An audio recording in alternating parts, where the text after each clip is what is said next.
El tema de esta tarde es nuevamente el poder vivificador de la familia, que no pudimos terminar la semana pasada.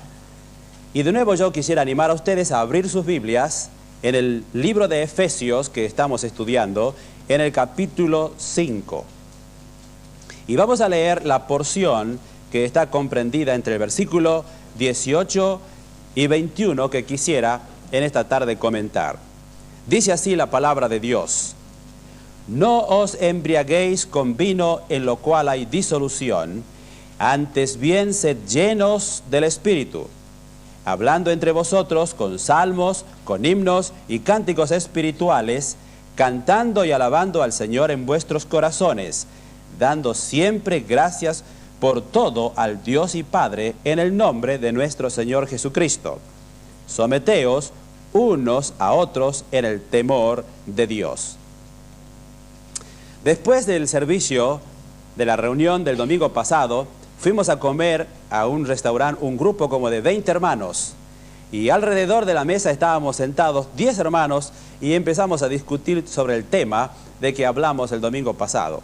Y tuvimos una linda conversación. Como fruto de ello, yo vi que es necesario, o sería necesario, quizás repasar esta tarde otra vez algunos conceptos, especialmente teniendo en cuenta a los nuevos creyentes, a los nuevos hermanos en la fe, para que ellos puedan realmente tomar este concepto con todo su corazón y aplicarlo a sus vidas, y al mismo tiempo hacer algunas aclaraciones para algunos de los hermanos. Hemos tratado de establecer 3 principios básicos para comprender el diseño de Dios para la familia, con el propósito de edificar un hogar que tenga, por supuesto, seguridad primero, que tenga significado después y que tenga estabilidad más tarde. Y estos 3 principios son: primero, yo debo ser un hijo de Dios. Ahora, esto implica una experiencia personal con el Señor, ¿no es cierto? Para que no haya un malentendido, nosotros debemos decir esto desde un principio, ya que sin este requisito, ningún hombre o mujer podrá hacer de su vida, de su matrimonio o de su familia lo que Dios quiere que sea. Todos nosotros sabemos lo que sucedió a Nicodemos.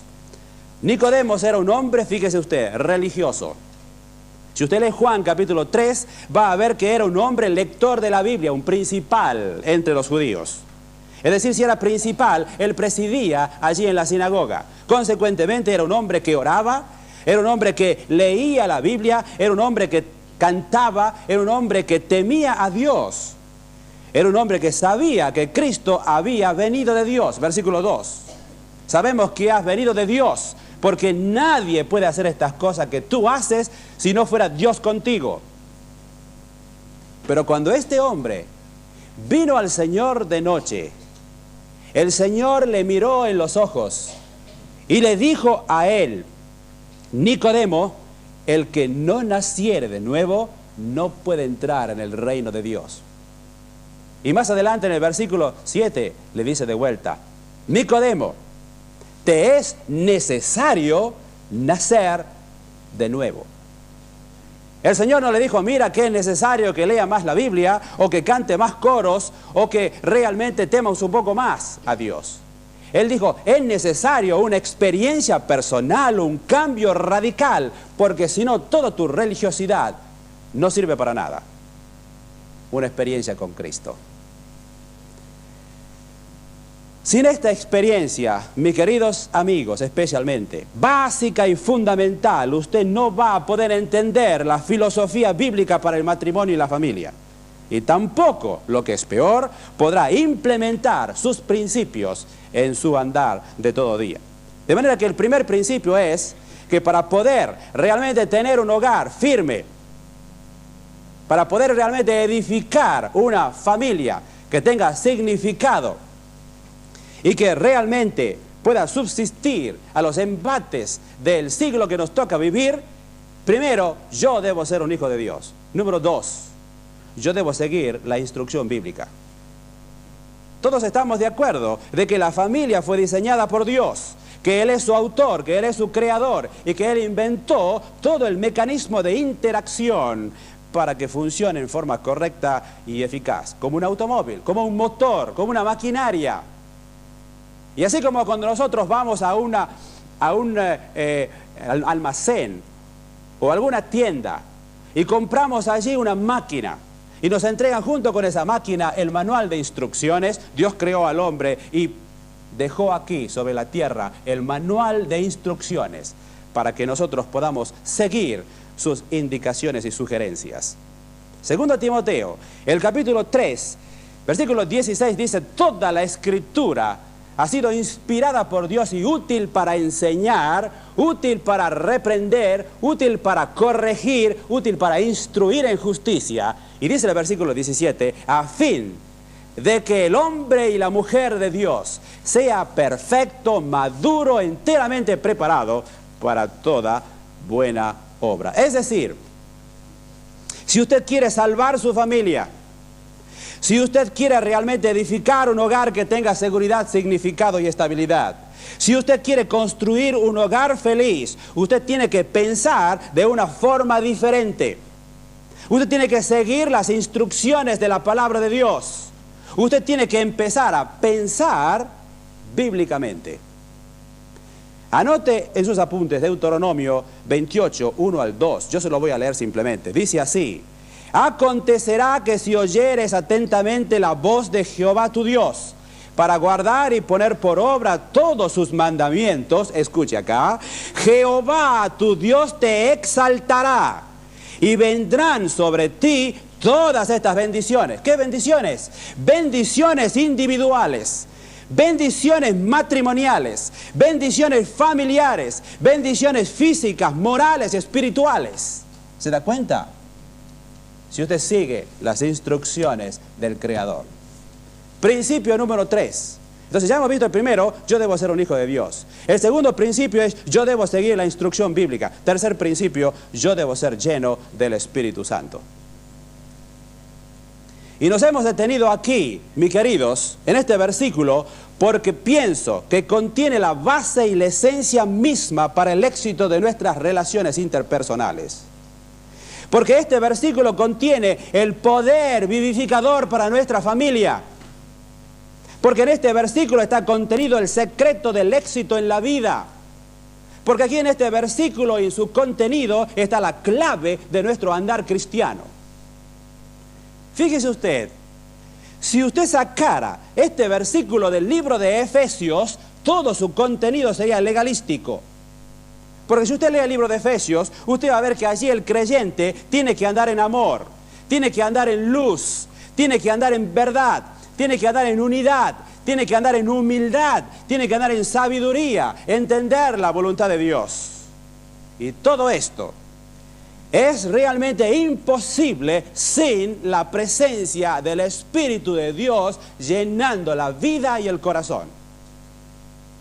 El versículo 15 dice: mirad pues con diligencia cómo andéis, no como necios, sino como sabios. Y escuche esto, que el necio más grande es aquel que trata de vivir este estilo de vida en la carne sin el poder de Dios y sin el poder del Espíritu Santo. Eso es lo que quiere decir.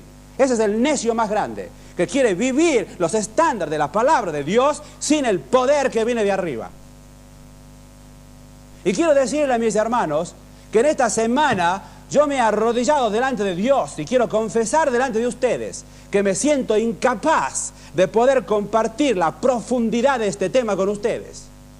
Me siento incapaz porque es tanta su profundidad y su significado que realmente me conmueve el corazón. Ahora, ¿qué significa ser lleno del Espíritu Santo? Para nuestra comprensión más explícita, hemos dicho que la llenura del Espíritu Santo no es lo mismo que el bautismo del Espíritu Santo. Primero, se debe ser bautizado con el Espíritu y como resultado, segundo, somos llenos del Espíritu Santo. Y nosotros hemos dicho la semana pasada que el bautismo del Espíritu Santo en primer lugar es sinónimo de salvación. O sea, el don del Espíritu Santo y el bautismo del Espíritu Santo es, junto con el perdón de los pecados, parte integral del Evangelio de salvación. En otras palabras, cuando nos arrepentimos y creemos en el Señor Jesucristo, Jesús no solo nos borra los pecados, lo que implica la remoción y extirpación de algo que está allí metido, nuestros pecados, sino que también nos bautiza con el Espíritu Santo, lo cual implica una adición, la recepción de una dádiva y de un don. Este es el concepto. Así que, en primer lugar, el bautismo del Espíritu Santo es sinónimo de salvación. Segundo lugar, es una bendición que gozan todos los que son salvos, todos los salvados en Cristo. No es una experiencia que algunos cristianos la tienen y otros cristianos no la tienen. La vez pasada, yo escuché a una creyente decir así: ¿sabes una cosa? Yo he sido cristiana por mucho tiempo y después de uno de los mensajes me di cuenta que no tenía el Espíritu Santo. Entonces yo oré al Señor y el Espíritu Santo descendió sobre mí. ¿Qué le parece a usted? ¿Eso puede ser? ¿Puede funcionar la cosa así? Si esta hermana hubiera entendido Romanos capítulo 8 y el versículo 9, no hubiera dicho eso. Porque aquí este versículo dice así: si alguno no tiene el Espíritu de Cristo, el tal no es de él. Si usted es creyente, usted tiene el Espíritu de Cristo. Si usted no tiene el Espíritu de Cristo, el Espíritu Santo, usted no es creyente. De manera que en la Biblia no están las zonas grises. ¿Es blanco o es negro? Usted es creyente o usted no es creyente. Usted tiene el Espíritu o usted no tiene el Espíritu. Ahora, si usted tiene el Espíritu de Dios, es un creyente. Si usted no tiene el Espíritu de Dios, cualquiera sea su involucración religiosa, no sirve para nada. Usted no es creyente. Usted necesita aceptar a Cristo en su corazón y comenzar a caminar una nueva vida. Y yo quiero repetir esto, mis queridos amigos, porque nosotros que venimos de América del Sur y América Central, que venimos del catolicismo, consideramos nuestra religiosidad y la influencia de nuestros antepasados como suficiente para decir que somos cristianos, somos salvos y vamos al cielo. Y no es así. La salvación es una entrega personal, no se transmite por ósmosis. ¿Entiende? La salvación es algo que usted lo decide y entrega su vida. Y cuando usted acepta a Cristo, detrás de eso va toda su personalidad. Eso que dicen: yo acepté a Cristo y antes fumaba 4 paquetes y después empecé a fumar 3. O voy a fumar 3. Antes de aceptar al Señor yo tomaba, ¿no es cierto?, todos los días, ahora voy a tomar una vez a la semana. Eso no es el cambio que pide Dios. Cuando usted acepta a Cristo, hay un cambio radical. ¿Por qué? Porque es Dios mismo el que empieza a trabajar en su alma y en su corazón. De manera que esta hermana estaba confundiendo realmente la obediencia a Dios con el bautismo del Espíritu Santo. De manera entonces que la pauta para la experiencia cristiana en Pentecostés y después de él hasta hoy en día es que el perdón de los pecados y el don o bautismo del Espíritu Santo se reciben al mismo tiempo, simultáneamente. Y otra cosa que quiero decirle: el bautismo del Espíritu Santo es una experiencia que gozan todos los creyentes. Y usted que es nuevo, mi querido hermano, en la fe, debe entender claramente esto: que si usted se ha arrepentido de sus pecados, escuche esto, si usted se ha arrepentido de corazón, si usted ha confesado su pecado al Señor, si le ha pedido que entre en su alma, limpie su corazón, y si le da gracias por esa salvación, usted tiene el Espíritu Santo. Y no tiene que tener ninguna duda. Usted posee el Espíritu Santo y Él mora en su interior en plenitud. Y allí está en su totalidad. Ahora, ¿por qué? ¿Sabe por qué? Porque el Espíritu Santo es una persona. Y usted no recibe una persona en dosis.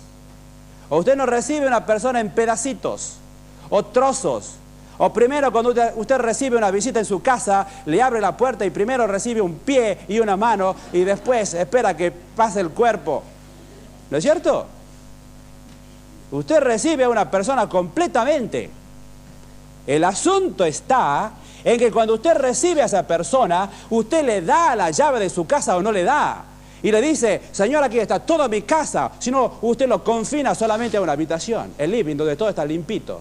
Pero por favor, no se meta en el garage ni en el depósito, porque ahí está toda la basura. No vayas allí.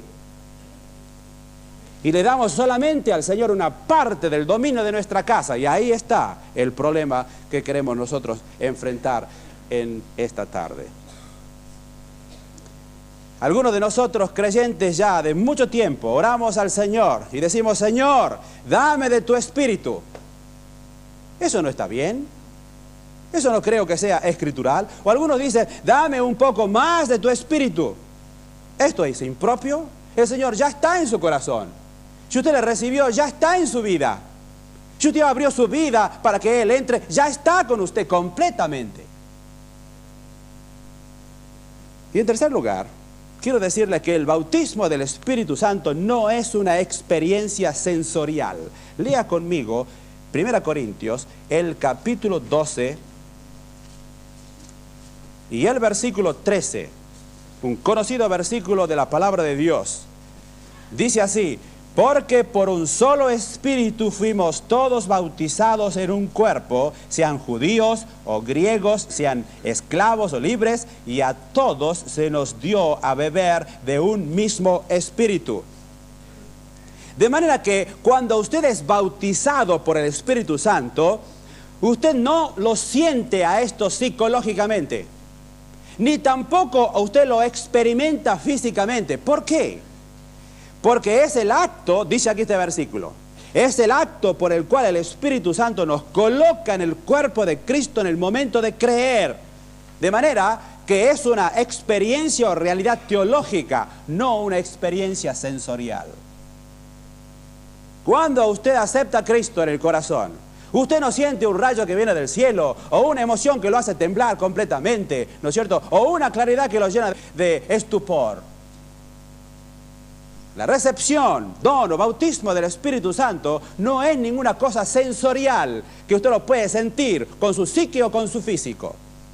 Es una experiencia íntima, espiritual. Y aquí en este versículo 13 dice todos. Se menciona 2 veces y hay un énfasis allí en este versículo, todos. Y la repetición de la palabra todos es enfática. Fuimos todos bautizados y a todos se nos dio a beber de un mismo espíritu. Y de aquí se deduce que el bautismo del Espíritu Santo, lejos de ser un factor de división, que uno lo tienen y otros no lo tienen, es el gran factor de unidad, una experiencia que todos los creyentes hemos tenido. Y hay algunos hermanos que hacen esta diferenciación. Usted ha sido bautizado con el Espíritu Santo y aquí están los que no fueron bautizados con el Espíritu Santo. Aquí están los creyentes que tuvieron la experiencia, acá están los que no tienen la experiencia. Eso no está en la palabra de Dios. Y en segundo lugar, no es una experiencia posterior, algo que viene en una segunda etapa y que tan solo algunos cristianos pueden saborear. Más bien es una experiencia inicial que todos pueden gustar. Ahora, vuelta a nuestro versículo en Efesios, el capítulo 5 y el versículo 18, dice, no os embriaguéis con vino en lo cual hay disolución, antes bien sed llenos del Espíritu. Todo lo que hemos dicho anteriormente es para clarificar en nuestras mentes y en nuestros corazones que el mandamiento aquí no es sed bautizados con el Espíritu Santo, o sed la morada del Espíritu Santo, o sed sellados por el Espíritu Santo. No ese es el mandamiento. El mandamiento aquí es sed llenos del Espíritu Santo. Y para poder entender este concepto, el apóstol Pablo, en estos versículos que hemos leído, nos da a nosotros primeramente un contraste. Nos aclara el mandamiento y después nos da los resultados. Y ojalá que tengamos tiempo para ver estas 3 cosas. En primer lugar, el contraste. Aquí se presenta el contraste entre la ebriedad y la llenura del Espíritu Santo. Cuando el alcohol se apodera de un hombre, lo convierte en una persona diferente y camina de una forma diferente. ¿No es cierto? Como este borracho que vino con la llave en la mano, apuntándole a la puerta casi media cuadra antes de llegar a la casa para poder, ¿no es cierto?, meter la llave en el agujero. Su andar es diferente. Pero aparte de esto, en los tiempos de Pablo, la ebriedad era un método usado por las religiones paganas para inducir una supuesta comunión con las deidades. Se alcoholizaban hasta llegar a un estupor que ellos creían que los elevaba a la comunión con los dioses. Mire, si usted lee la historia, usted se va a dar cuenta que se emborrachaban hasta tal forma que vomitaban, y ya había allí, se han encontrado en las ruinas pequeños lugares para que los borrachos vomitaran. Tanta era la degeneración, de manera que con la ebriedad estaba implicado entonces no solamente un elemento social, sino también un elemento teológico que aquí Pablo quiere corregir. Se embriagaban para adorar. Entonces, el apóstol aquí les está diciendo: la base de vuestra motivación en la vida, de vuestro gozo, de vuestra euforia, de vuestra comunión con Dios, de vuestra adoración, debe ser el resultado de la llenura del Espíritu Santo, así como, aquí está el contraste, así como una vida desenfrenada, la música impía, las danzas depravadas, la inmoralidad sexual, las orgías eran el resultado de la embriaguez. ¿Se da cuenta el contraste? Se embriagaban para ser controlados por el vino y hacer todas estas barbaridades. Y entonces el Señor dice, en vez de hacer todo esto, mejor ser lleno del Espíritu Santo para vivir una vida que honre a Dios. ¿Qué le parece? Ahí está el contraste tremendo que nos presenta la Escritura. Cuando usted entonces y yo estamos bajo el control del Espíritu Santo, su vida se altera de tal manera que es una nueva clase de vida, es un andar diferente, es un vivir sin inhibiciones, es un abandonamiento a su control y a su voluntad. Así que primero el contraste. Segundo, el mandamiento mismo. Dice, sed llenos del Espíritu. Fíjese usted que lo que puedo notar en primer lugar en este mandamiento es que es una acción continua, sed llenos. Y la palabra aquí está en presente imperativo, pero pasivo. De manera que el verbo ser encierra la idea de continuidad, de algo incesante, ser llenos, continuar siendo llenos. Usted no puede decir, bueno, yo he aceptado la semana pasada al Señor y me siento tan contento y tan lleno del Espíritu, una alegría extraordinaria. Entonces, esto es todo lo que yo necesito para el resto de mi vida. Se acabó la historia. No es así. Ser llenos, continuar siendo llenos, seguir bebiendo y siendo llenos continuamente es algo que tiene lugar momento tras momento, día tras día, meses tras meses, año tras años. Venga conmigo a Juan capítulo 7. Este es un pasaje extraordinario que no lo vamos a poder explicar en su plenitud. Pero dice así Juan capítulo 7 y el versículo 37. En el último y gran día de la fiesta, Jesús se puso en pie y alzó la voz diciendo, si alguno tiene sed, venga a mí y beba. El que cree en mí, como dice la Escritura, de su interior correrán ríos de agua viva. Y esto dijo del Espíritu que habían de recibir los que creyesen en Él, pues aún no había venido el Espíritu Santo, porque Jesús no había sido aún glorificado. ¿Qué es lo que quiso aquí decir el Señor? Mire usted, combinó dos imágenes gráficas. Por favor, trate de seguirme. En primer lugar, la primera figura que parece describir el Señor es la de un viajero cansado y sediento en un clima caliente. Y allí está. El sol se abate sobre él sin piedad. El agua se le ha acabado. Tiene la boca reseca. tiene su cara que está ardiendo, el cuerpo todo deshidratado y suspira por agua con que calmar su sed. Esta es la imagen de todos aquellos que están de algún modo separados de Cristo. Segunda imagen que yo veo aquí es la de una tierra sedienta. El sol tropical, ¿no es cierto? Los ríos se han secado, los árboles y matorrales todos están marchitos, los animales gimen por falta de agua, la tierra está sedienta.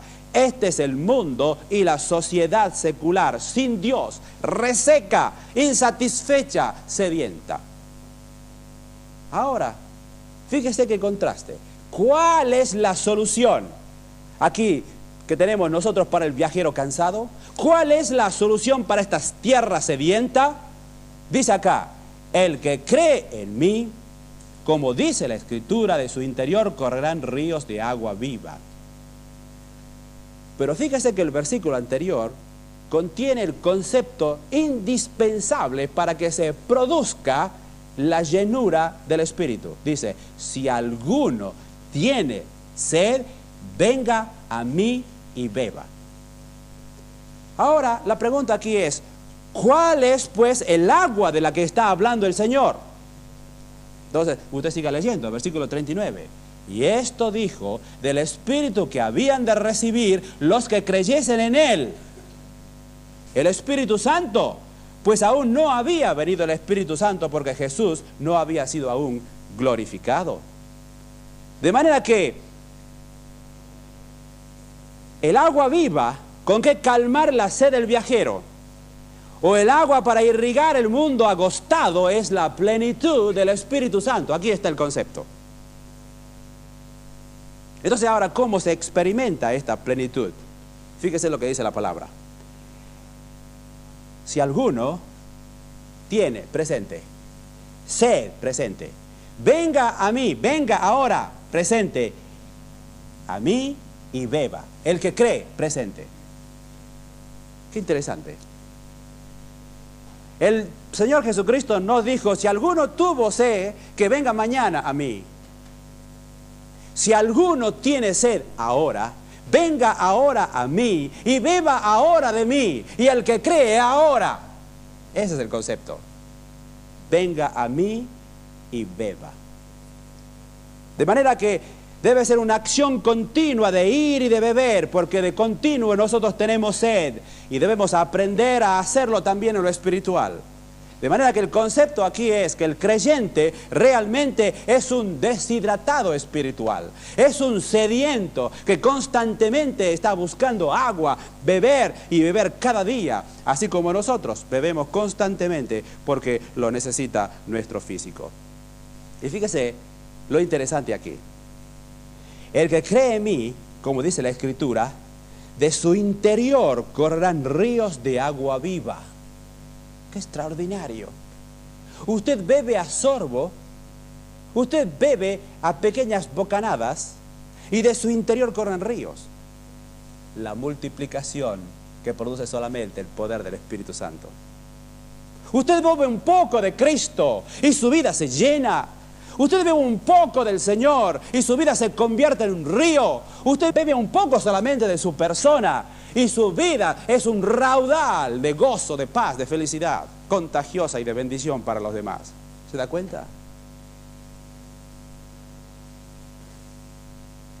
Pero veo también que aquí la llenura del Espíritu Santo es comparado a una fuerza que domina.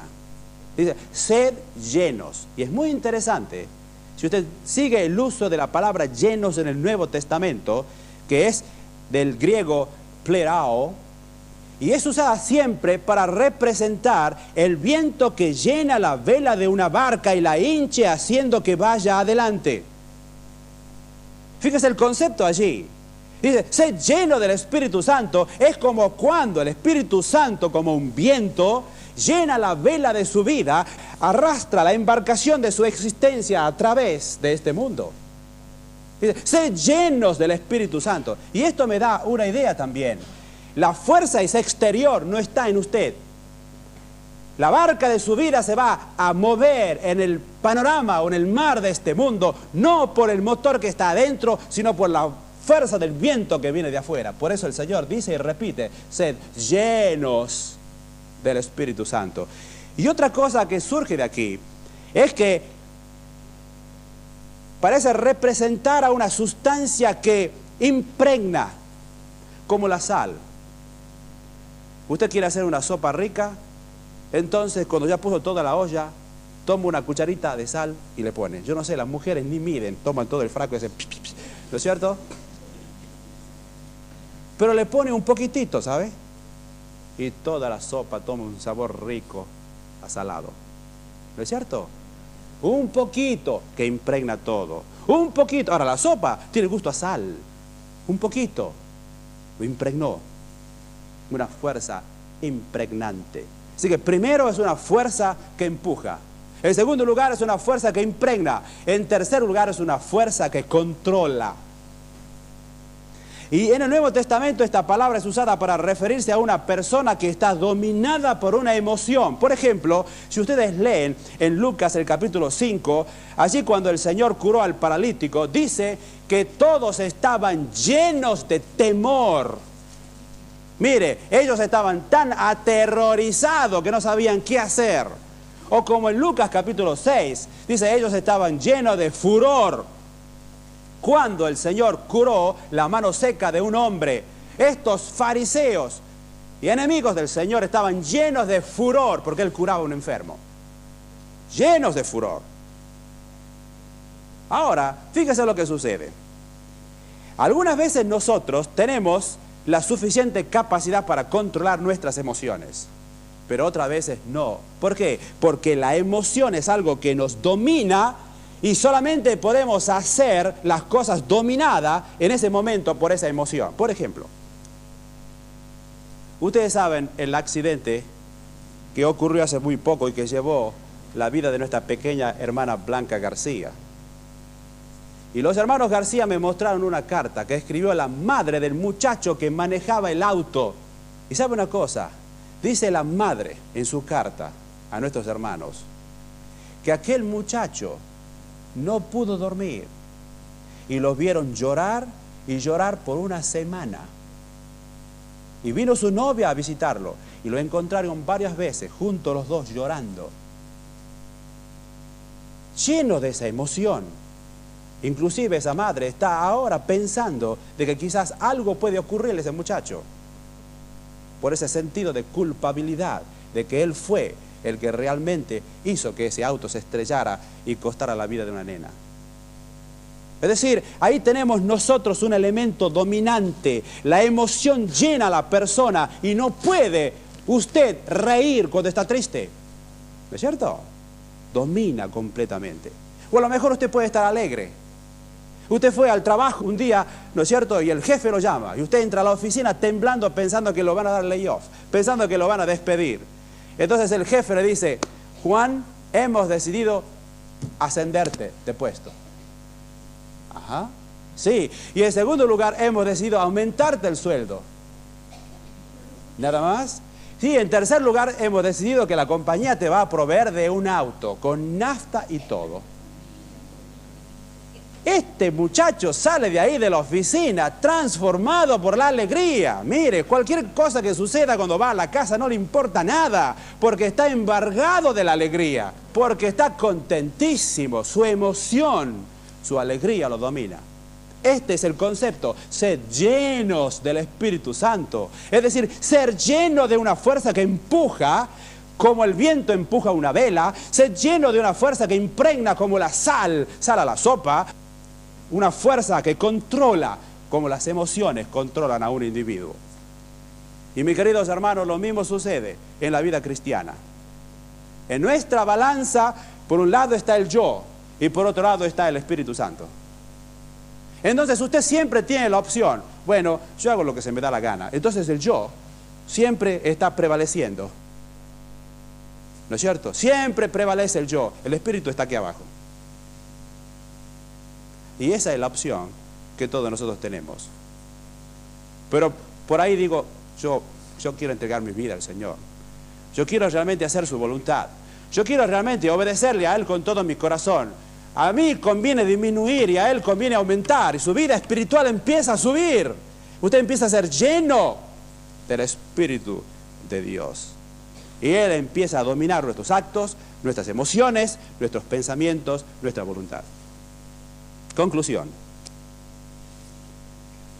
El bautismo entonces del Espíritu Santo es un acto de iniciación y no se puede repetir. Usted no puede decir que recibió al Señor Jesucristo hace un año, entonces hoy se decidió recibir al Señor Jesucristo otra vez. No, señor. Usted lo recibe una vez para siempre. No es repetitivo. Usted a una persona no la puede hacer entrar para que more y después la corra y después la vuelva a recibir. Usted lo recibió al Señor o no lo recibió. Y su experiencia fue solamente superficial o realmente pasajera. Pero el ser lleno del Espíritu Santo es una acción que puede repetirse y que debe siempre mantenerse. Pregunta: si no se mantiene, ¿qué pasa? La llenura del Espíritu Santo se pierde. ¿Cómo se pierde? 1 Tesalonicenses 5:19 dice: no apaguéis el Espíritu Santo. Es decir, el pecado es como un balde de agua que apaga el fuego del Espíritu Santo. Dice Efesios 4:30, y no contristéis el Espíritu Santo. Es decir, nuestro pecado entristece su persona, no permitiéndole hacer lo que Él desea. Y fíjese usted que tanto la palabra apaguéis como la palabra contristéis son palabras que expresan lo opuesto de la llenura del Espíritu Santo. De manera que, si no se mantiene la llenura, se pierde. Y si se pierde, ¿qué se hace? Gracias a Dios se puede recuperar. Y en el caso del pecado, el único camino es el arrepentimiento de corazón. Mi querido hermano, si usted aceptó hace el tiempo al Señor y cayó y ahora no se encuentra al mismo nivel que cuando usted estaba cuando aceptó, arrepiéntese de su pecado. Vuelva de nuevo a Él. Entregue su vida y su corazón a Él. El arrepentimiento es el único camino para poder recuperar la llenura del Espíritu de Dios. Confesión. Usted me pregunta, pero ¿y sin pecar se puede perder la llenura del Espíritu Santo? El tiempo no me lo permite, pero quiero decirle que sí. Yo puedo leer en la vida del apóstol Pedro, y usted léalo en su casa, en Hechos capítulo 2, versículo 4, en el capítulo 4, versículo 8, y en el capítulo 4, versículo 31, el apóstol Pedro es lleno del Espíritu Santo una vez, y luego de vuelta es lleno del Espíritu Santo, y más luego es lleno del Espíritu Santo otra vez. ¿Por qué? Porque él necesitaba constantemente estar lleno del Espíritu Santo para poder ser usado por Dios poderosamente. Lo mismo sucede con Pablo, Hechos capítulo 9, versículo 17, capítulo 13, versículo 9. De manera que aunque no hay indicios de que la plenitud se haya perdido a causa del pecado, sin embargo parece inferirse que, ya sea por causa de frialdad, ya sea por causa de contacto con el pecado que nos rodea, o ya sea por el hecho de que toda crisis o problema de la vida requiere un nuevo vigor, es necesario ser llenos del Espíritu Santo una y otra vez, constantemente. Resumiendo, sed llenos, el verbo está aquí en plural, imperativo. Implica entonces, ninguno de vosotros debe embriagarse, todos debemos ser llenos del Espíritu Santo, plural. Segundo lugar, el verbo está en pasivo, sed llenos. O sea, permitir que el Espíritu Santo os llene. Una condición importante para gozar de su plenitud es el abandonarse a Él sin reserva. Implica, primero, que la fuerza viene de afuera. Segundo, que se debe desear y estar disponible. Es decir, una persona, por ejemplo, cuando está borracha, ¿no es cierto?, se embriagó. Nosotros podemos ver que está borracho primero por una fuerza que viene de afuera, el alcohol. Pero en segundo lugar, yo tengo que haber deseado beber. Porque si no, el vino no entra acá. ¿No es cierto? De la misma manera, la llenura del Espíritu Santo. La llenura del Espíritu Santo es algo que viene de afuera, el Espíritu que quiere morar y llenarnos completamente. ¿no es cierto? Pero yo tengo que estar disponible y abrir mi corazón, mi deseo, mi voluntad y mi vida. Y en tercer lugar, el verbo está en presente. O sea que, como en griego se sabe siempre, que cuando el imperativo es presente, la acción es continua, se lleno. Se lleno indica no una acción o experiencia dramática que resuelve la cuestión para siempre, no, sino una apropiación continua del Espíritu de Dios. Yo quisiera dar a ustedes un ejemplo y les voy a pedir por favor que todos junten sus manos así, en forma de una copa, y lo pongan enfrente suyo, así. Ahora, usted tiene delante suyo una copa o un vaso. ¿Ok? Esto que tengo acá es el vaso, representa mi personalidad, representa mi vida, representa mi yo, representa mi espíritu. Acá está Daniel, mi copa. Ahora, ¿por qué mi vida puede ser reemplazada por un vaso? Porque yo veo en Romanos 9 que nosotros podemos ser un vaso hecho por el alfarero que es Dios, o 2 Timoteo 2, donde yo puedo ser un vaso de honra o puedo ser un vaso de deshonra. Yo puedo ser. Aquí está el vaso.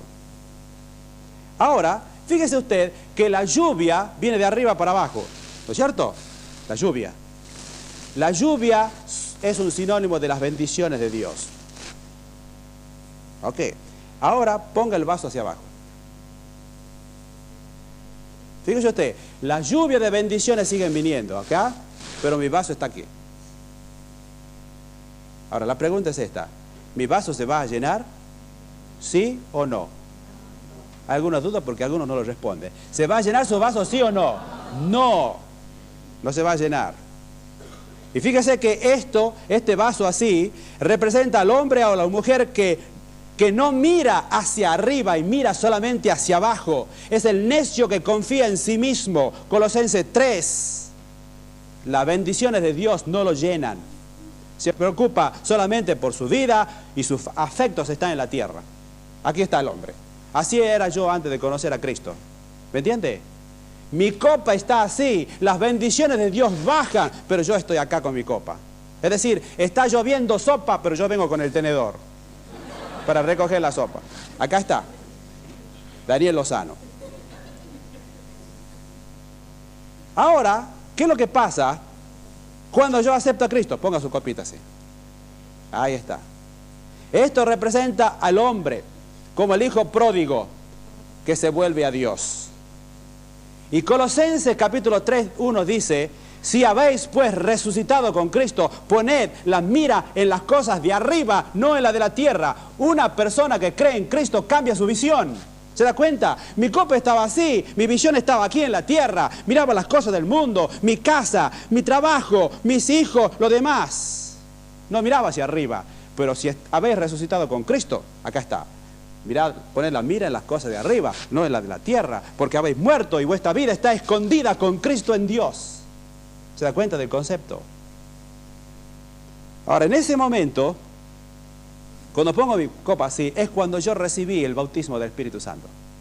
Entonces, mi copa está llena. Se llena con la presencia de Dios. ¿Y qué pasa cuando mi copa está llena? Empieza a desbordarse. Está llena y es de bendición a los demás. Está llena y puede hacer que el agua toque otras vidas. El gozo, la paz, la paciencia, la benignidad, la fe, la mansedumbre, la templanza rebosan en nuestra copa. Estamos bien con nosotros, con Dios y con los demás. Ahora ponga su copa así. ¿Qué representa esto? Algunos tienen temor. No importa, fíjese que eso puede ser su vida. Aquí está la copita. Le pido que ustedes hagan, porque esto no se lo van a olvidar en el resto de su vida. Aquí está la copita. ¿La copita de quién es esta? No es la copa del impío no salvo. Es la copa de aquel que recibió el bautismo del Espíritu Santo y fue lleno una vez. ¿Y qué pasó? Empezó a pecar. Empezó a pecar. Con su mente, con su corazón, con sus manos, en su vida. Ahí está. Entonces las bendiciones siguen bajando. Mi copa no está llena. ¿Captó la lección? Entonces, ¿qué es necesario hacer para ser lleno constantemente del Espíritu Santo? Volver arriba. Y cuando realmente su copa esté así, mirando hacia Dios, las cosas que le pertenecen a Él, su vida realmente va a ser diferente. Su vida se va a transformar. Y realmente usted va a poder operar como un verdadero hijo de Dios. Sigamos adelante. Dice el versículo 19. Hablando entre vosotros con salmos, con himnos y cánticos espirituales, cantando y alabando al Señor en vuestros corazones. La llenura del Espíritu Santo produce tres resultados, mis hermanos, que están en el versículo 19, 20 y 21. En primer lugar, es un resultado hacia nosotros. Dice aquí, hablando entre vosotros y cantando y alabando al Señor. Es decir, que si usted está lleno del Espíritu Santo, usted, mi querido hermana y mi querida hermana, debe cantar. Entonces, alguna hermana dice, pero que usted no conoce mi voz. Bueno, algunos se escudan porque dice aquí, cantando en vuestros corazones. Bueno, entonces ahí está medio salva mi voz allí. Puedo cantar en mi corazón si no tengo una linda voz. Bueno, lo interesante aquí es que el creyente tiene una canción en sus labios. Qué hermoso que es este concepto. En este mundo triste en que vivimos, sediento y hastiado, el canto del corazón se está olvidando. Ya la gente parece que no canta. ¿Y por qué no canta? Porque el canto es algo que sale por la boca, sí, pero se genera en el corazón. Si su corazón no está alegre, si su corazón está triste, si hay pecados y cosas en su vida, usted no puede cantar. Y la persona que está llena del Espíritu Santo es realmente aquella persona que puede cantar. Y aquí dice, primero, cantando el uno para con el otro. Como cuando cantamos nosotros, o canta un coro, una hermana aquí, como en esta tarde. Cantamos el uno para con el otro. Pero dice más todavía, de corazón. Y no es tanto aquí el corazón el lugar como la manera en que lo hace. Cantar de corazón al Señor, porque se siente contenta, porque se siente alegre, porque usted se siente realmente feliz. Y dice, cantando al Señor. ¿Sabe una cosa? El Señor quiere que usted cante y le cante a Él. ¿Usted cuando canta, le canta al Señor? Yo quisiera recomendarle, cuando usted vaya a su trabajo mañana o pasado, en su auto cante los coritos de acá, o llévese, cómprese un cancionero como hago yo y lo llevo en mi auto y cante coritos. Yo canto en inglés porque quiero practicar mi inglés, ¿no? Cante corito en el auto. Alabe a Dios con todo su corazón. Póngase ronco de cantarle a Él. Muchas veces yo llego ronco al trabajo porque grito, y algunas veces que me ven en el auto a mí cantar, ese tipo debe estar loco. Cantando al Señor. Él le agrada que nosotros le cantemos. ¿Qué debemos cantar? Acá dice salmos. ¿Qué son los salmos? Principalmente se refiere posiblemente a los salmos hebreos. Himnos, o sean cantos de alabanza a Dios del Nuevo Testamento, como posiblemente aquellos himnos que cantaron los discípulos cuando salieron del aposento alto. Cánticos espirituales, o sea, música lírica sagrada, expresiones de alabanza a Dios y a Cristo. Y fíjese que la palabra alabando viene de una palabra que significa tocar una lira. De manera que evidentemente nosotros podemos alabar al Señor con instrumentos. Y mis hermanos, cuánto yo aprecio estos instrumentos. Y tenemos aquí hermanos que tocan la guitarra y que tocan la flauta y que tocan el acordeón. Por favor, ¿por qué no formamos un conjunto? Alabamos al Señor con la música también. Es decir, que lo primero que una persona llena del Espíritu Santo experimenta es un sentido de paz interior, contentamiento, gozo interno que resulta en una canción. Hay un salmo que dice, y un corito que se canta, que Cristo realmente puso mi pie en la roca y puso en mis labios una nueva canción. Este es el resultado de todo aquel que está bien con Él y explota en una alabanza. Canta, oh buen cristiano, dulce es el cantar, hace el camino llano y quita el pesar. Dijo Tomás Carlyle lo siguiente, dice, danos, hombres que canten en su trabajo, porque sea cual fuere su ocupación, es superior a aquellos que siguen la misma ocupación con silencioso descontento. Hará más en el mismo tiempo. No se siente la fatiga cuando se marcha con la música. Las mismas estrellas hacen armonía al girar en sus esferas. Admirable es el poder de la alegría, enteramente incalculable su poder de perseverancia. Para que los esfuerzos puedan ser permanentes, necesitamos un espíritu de regocijo, gracioso por la misma alegría, hermoso por lo radiante y contagioso. ¿Usted se imagina? El esposo viene del trabajo, abre la puerta y entra a la casa. Y entonces dice, ¿cómo te va, querida? Y entonces la esposa le dice, te esperé con un lindo guiso de arroz. Yo pienso que nuestros hogares serían diferentes si hubiera alegría. Si el esposo pudiera cantar con gozo en el alma. Si la esposa recibe a su marido con alegría en el corazón. ¿Y en cuántos hogares esto no se ve? Entra el padre por la puerta y le da un portazo allí. Otra vez la cama sin tender. Y aquí está la cocina todo desordenada. ¿No es cierto? Y los hijos todavía están suyos, no los lavaste, no tuviste tiempo. Y ahí está la mujer, ¿no es cierto? ¿Y qué querés? Si todo me fue mal hoy. Se me cayó la leche, se me quemó la tostada. Un muchacho pasó por la esquina y me rompió el vidrio. Todo me salió mal. Y ahí están las quejas. Y allí empiezan las discusiones. Y allí el día se hace todavía peor. Segundo lugar, dice versículo 20, dando siempre gracias por todo al Dios y Padre en el nombre de nuestro Señor Jesucristo. Mire, una persona llena del Espíritu Santo no solamente canta dentro de sí mismo, sino da gracias a Dios. Y nuestras gracias deben ser dadas a Dios siempre, aun cuando nosotros genuinamente agradecemos a otra persona. Nosotros no deberíamos olvidar que Dios está trabajando quizás por ella y nosotros damos gracias a Dios por la persona y por lo que está haciendo en su vida. Fíjese que la mayoría de nosotros tendemos a dar gracias a Dios por las cosas buenas. Si usted lee bien este versículo, dice, dando siempre gracias por todo. Por todo. El quejarse fue uno de los pecados dominantes de Israel.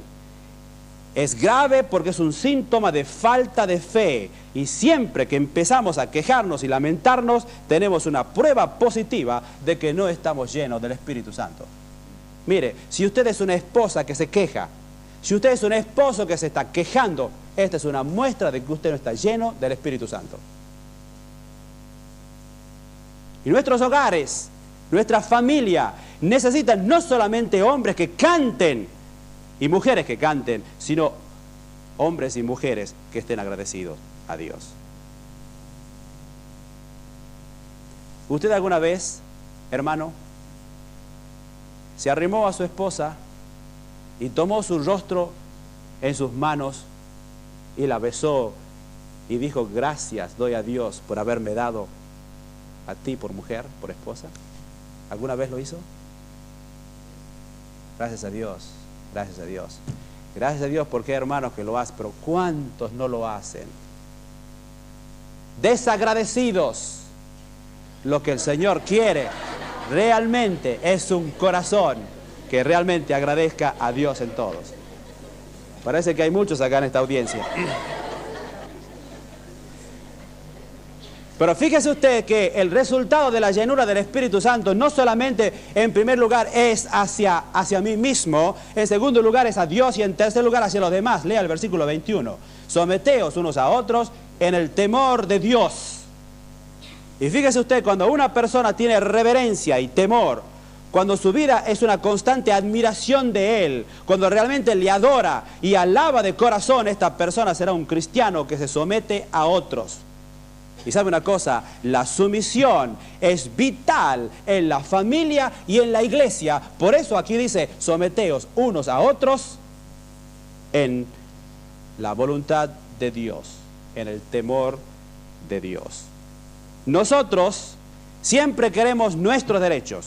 Nosotros siempre queremos que se hagan las cosas a nuestra manera. Nosotros queremos que nuestra opinión prevalezca. Nosotros queremos que solo se nos escuche a nosotros. Pero el creyente, lleno del Espíritu Santo, no pelea por estar arriba, sino pelea por estar abajo. Y sabe una cosa, en la sociedad en que vivimos y en muchos hogares, no se pelea por estar abajo, se pelea siempre por estar arriba. Entonces allí vienen los conflictos, allí vienen los problemas matrimoniales, etc. Ahora, ¿cuál es entonces el poder vivificador de la familia? Me voy a pasar unos minutos, pero no quiero volver a esto la semana que viene. El poder del Espíritu Santo controla nuestra vida. ¿Y qué sucede entonces cuando usted está lleno del Espíritu Santo? Primeramente, usted está bien consigo mismo, canta y alaba. Segundo lugar, usted está bien con Dios y le da gracias a Él. Tercer lugar, usted está bien con los demás y usted se somete a los demás. Y los demás se someten a usted. Pero ahora, sígame por favor. Lo más extraordinario de todo viene aquí. Todas las relaciones serán correctas y exitosas. Versículo 22. Dice, las casadas estén sujetas a su marido. Versículo 25. Los maridos van a amar a vuestras mujeres. Capítulo 6, versículo 1. Los hijos van a obedecer en el Señor a sus padres. Versículo 4. Los padres no van a provocar a ira a sus hijos. Versículo 5. Los siervos van a obedecer a sus amos. Versículo 9. Los amos van a tratar bien a sus esclavos, a sus siervos. De manera que todo esto nos dice que la plenitud del Espíritu Santo no es una experiencia estática, mística, privada o milagrosa, sino más bien moral y práctica.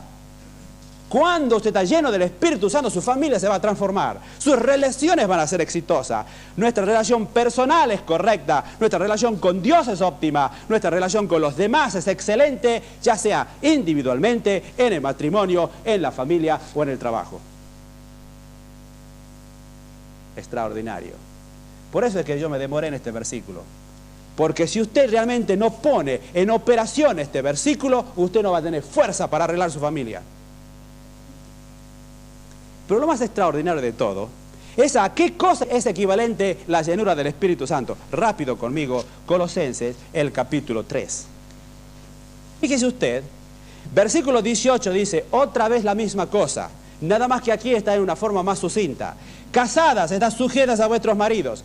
Maridos, amad a vuestras mujeres. Hijos, obedeced a vuestros padres en todo. Padres, no exasperéis a vuestros hijos. 22. Siervos, obedeced en todo a vuestros amos. Capítulo 4, versículo 1. Amos, haced lo que es justo y recto con vuestros siervos. Pregunta. Es extraordinario aquí que lo mismo que describe Efesios está aquí en Colosenses. ¿Qué es lo que produce en Efesios que todas las relaciones marchen en una forma óptima e ideal? La llenura del Espíritu Santo. Pregunta ahora, ¿qué es lo que acá hace que estas relaciones interfamiliares e interpersonales tengan éxito? Lea conmigo el versículo 16. Dice, la palabra de Cristo more en abundancia en vosotros, enseñándoos y exhortándoos unos a otros en toda sabiduría, etcétera, etcétera. Y aquí está también, cantando con gracia en vuestros corazones al Señor, etcétera, etcétera, y todo lo que hacéis sea de palabra o de hecho, hacedlo todo en el nombre del Señor Jesús. De manera que acá yo puedo ver que todos estos resultados de una familia operando en armonía es el resultado de que la palabra de Cristo abunde en sus corazones. Es decir, que yo puedo hacer una similitud. Y por favor, con esto terminamos. Si es que toda la armonía matrimonial en Efesios capítulo 5 es fruto del Espíritu Santo, y si toda la armonía familiar en Colosenses 3 es fruto de la llenura, de la abundancia de la palabra de Dios en nuestros corazones, yo puedo hacer esta similitud. Quiere decir que llenura del Espíritu Santo es igual a abundancia de la palabra en nuestros corazones. Si quiere ser lleno del Espíritu Santo, debe alimentarse con la palabra de Cristo. Y cuando ésta abunde rica y plenamente, usted irá quedando bajo su control. ¿Por qué? ¿Quién es el autor de la palabra? El Espíritu Santo. Entonces, si usted derrama la palabra en su corazón, el Espíritu es quien lo controla más y más. Y quiero terminar abusándome un poquito de su paciencia con un ejemplo. Estaba leyendo este libro que quisiera recomendarlos a ustedes. Este autor es muy conocido porque ha escrito varios libros ya. Y quiero leerles a ustedes su testimonio. Muy corto, dice así. Tim y Bev LaHaye se llaman. Bev y yo no hemos sido siempre una pareja feliz. Nuestra relación se fue deteriorando a lo largo de los años hasta el punto en que rara vez nos comunicábamos y aún entonces nos irritábamos mutuamente. Esa es más o menos la descripción de lo que sucede en muchos de nuestros hogares. Dice, en una escala de 0 a 100, creo que hubiera colocado nuestro matrimonio en 25 puntos. Las cosas no andaban muy felices que digamos. Dice, la única cosa que nos mantenía juntos eran, primero, el rechazo del divorcio como una opción. Y mire, eso es lo que hace que muchos hogares no se dividan, pero ya está el germen de la división allí. En segundo lugar, 4 hijos que teníamos. Tercer lugar, mi exigencia vocacional. El divorcio significaba la ruina de mi profesión. En cuarto lugar, terquedad flemática y obstinación colérica. Beverly era demasiado terca para admitir un fracaso y yo era demasiado determinado como para darme por vencido. Parece familiar la descripción. Lo extraño era que ambos vivíamos vidas cristianas completamente dedicadas. ¿Qué le parece? Parece que hasta aquí estábamos hablando de una familia que era inconversa, pero son creyentes. Y al decirlo ahora, soy consciente de que no parece posible, pero me consta que así era. Nos conocimos en un excelente colegio cristiano, en donde los dos nos estábamos preparando para servir al Señor. Pero nos faltaba algo. No sabíamos absolutamente nada de la vida sujeta al Espíritu, particularmente en el hogar. Nos resultaba fácil vivir la vida cristiana lejos de su casa o de nuestra casa, porque las circunstancias difíciles venían en dosis más cortas y con menor presión. Pero en nuestra vida familiar las presiones se hacían cada vez más intensas y cuando no lográbamos controlarlos, agravábamos el problema. En los momentos en que nuestra puntuación matrimonial rondaba por un porcentaje de 25 puntos, Beverly recibió una invitación para asistir a una conferencia de la escuela dominical en el Forest Home, aquí en San Bernardino. Y esa semana tuvo una experiencia que cambió su vida. Y dice, después me telefoneó para que yo pudiera ir el último día, aunque sea. Llegué a tiempo para escuchar al doctor Henry Brandt contar la historia de mi vida. Dice, por supuesto, se estaba refiriendo a otro iracundo colérico, un ministro que había acudido a él después de salir de la clínica Mayo con úlceras sangrantes en el estómago. Yo solo tenía dolores estomacales que me rehusaba a consultar con el médico. Pero lo que dijo tenía aplicación para mí. Cuando Brandt terminó, tuve que admitir qué hipócrita, egoísta y rencorosa había sido toda mi vida.